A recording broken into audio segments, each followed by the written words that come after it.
వి gold trusted gold buyers తాకట్టులో ఉన్న బంగారాన్ని విడిపించి ఈ రోజు ఉన్న మార్కెట్ ధరకే కొనబడును. మరిన్ని వివరాలకు సంప్రదించండి 7710 సనత్ నగర్ ఈఎస్ఐ హాస్పిటల్లో రెనోవేషన్ జరుగుతుండగా ఒక్కసారిగా పైన స్లాబ్ కుప్పకూడడంతో ముగ్గురు కార్మికులు మృతి చెందారు. మొత్తం 5గురు ఉండగా ముగ్గురు మృతి చెందారు. ఇంకా ఇద్దరికి తీవ్ర గాయాలనే వారందరినీ కూడా ఎమర్జెన్సీ వార్డులో ప్రస్తుతం చికిత్స అందిస్తున్నారు.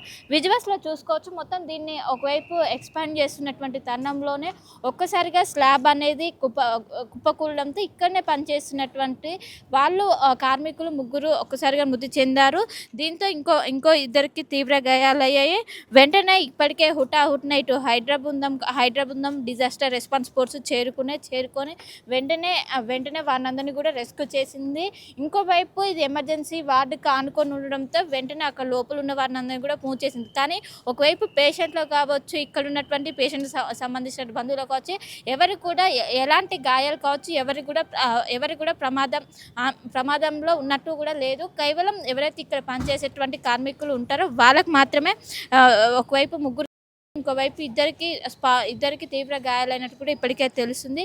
దీంతో ఇప్పటికే ఒకవైపు వెంటనే ఇక్కడికి డిఆర్ఎఫ్ బృందాలు చేరుకొని వెంటనే ఇక్కడ ఉన్నటువంటి రెస్క్యూ చేసిన అనంతరం ప్రస్తుతం చికిత్స అందిస్తున్నాం. మనకు విజువల్స్లో కనిపిస్తున్నటువంటి ఇవే ఒక్కసారిగా కుప్పకూలాయి. ఈ కుప్పకూలడంతోనే వారికందరికీ తీవ్ర గాయాలు అవడంతో మనకు ఏదైతే స్లాబ్ అనేది పెచ్చులు ఊడిపడ్డాయో ఈ పెచ్చుల కారణంగానే వాళ్ళందరికీ గాయాలయ్యే.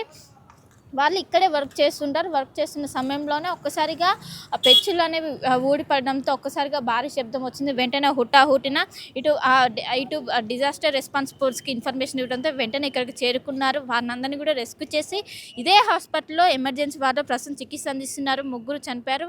ఇంకోవైపు ఇద్దరికి తీవ్రమైనటువంటి గాయాలు. వీరందరూ కూడా కార్మికులు. ఒకవైపు హాస్పిటల్లో ఉన్నటువంటి రోగులకు కావచ్చు, వాళ్ళ బంధువులకు కావచ్చు, ఎవరికి ఎలాంటిది కాలేదు.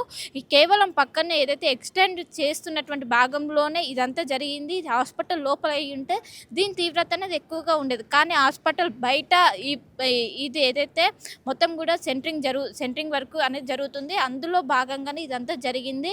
మొత్తం మీద ఇప్పటికే లోపలిగా ఏసీపీ కావచ్చు వారందరూ లోపల ఉన్నటువంటి పరామర్శిస్తున్నారు. అండ్ దీనికి గల కారణాలు ఏంటి, ఆ స్లాబ్ ఒక్కసారిగా ఊడిపోవడానికి కారణాలు ఏంటని కూడా ప్రస్తుతం ఒకవైపు విచారిస్తున్నట్టు కూడా తెలుస్తుంది. మొత్తం మీద ఇప్పటికే ఒకవైపు డిఆర్ఎఫ్ బృందాలు కావచ్చు, ఇప్పటికే పోలీసు ఉన్నతాధికారులు చేరుకుని ఎందుకంటే పెద్ద ఎత్తున ఇటు రోగులు కావచ్చు, ఇటు వాళ్ళ బంధువులు పెద్ద ఎత్తున వస్తుంటారు. పెద్ద శబ్దాలు రావడంతో అందరూ కూడా భయపడ్డారు. మొత్తం మీద ఈ ఘటనలో కేవలం కార్మికులు మాత్రమే ఇక్కడ ఉండడంతో ఎవరు లేకపోవడంతో చాలా వరకు హాస్పిటల్ యాజమాన్యం ఊపిరి పీల్చుకుంది. మొత్తం మీద వారికి ప్రస్తుతం హాస్పిటల్కి తరలించి హాస్పిటల్లో చికిత్స అందిస్తున్నారు. కెనపర్సన్ జాఫర్తో కలిసి Shilpa, Hyderabad. Local to global news at your finger tips. మీ చేతిలో ఒక ఆయుధం. Download Raw TV app. Media legend Ravi Prakash is back.